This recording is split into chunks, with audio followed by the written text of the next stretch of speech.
তাহলে এটাকে আমরা বাম পক্ষ আগে লিখে নিই। বাম পক্ষ কি sin π/3 tan π/6 plus sin π/2 cos π/3। এবার দেখ সব কটা ভ্যালু পাই দিয়ে এসছে।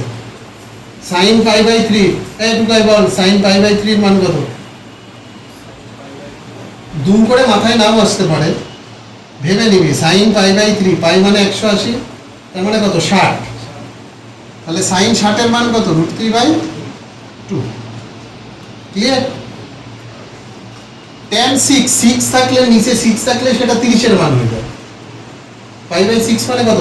tan 30। tan 30 এর মান কত? 1/√3। এটা π/2 মানে কত? 2 থাকলে 90।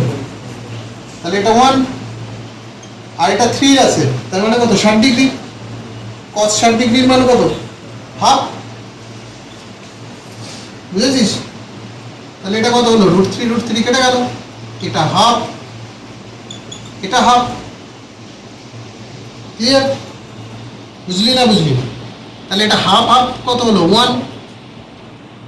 ঠিক আছে, এই 1 কে আমরা এটা লিখতে পারি না? 2 কেটে গেলে তো 1ই হবে, তাই না? এবার আর এটাকেও আমরা এটা লিখতে পারি কিনা দেখ, কারণ √2 স্কয়ার করলে তো 2ই হয়। বুঝলি না বুঝলি না?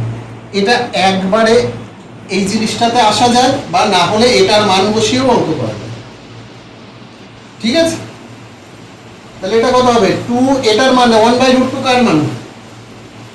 sin π/4 বা 45 ডিগ্রি। তাহলে এটা কত? sin π/4 তার স্কয়ার সমান কত? 2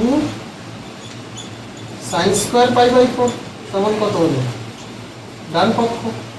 ক্লিয়ার? বা এটা দেখ, এছাড়া এইভাবেও করতে পারতাম। আমরা এখানে ডান পক্ষ লিখে নিতাম 2 sin স্কয়ার π/4। এবার sin π/4 এর মান কত? 1/√2। তাহলে 2 × 1/2, এটা কেটে গেল 1। এবার দেখ এই ভ্যালুটা আর এই ভ্যালুটা সেম এসেছিল না, তাই না? তাহলে এবার কি, এই যে বাম পক্ষ আর ডান পক্ষ সমান হয়ে গেল।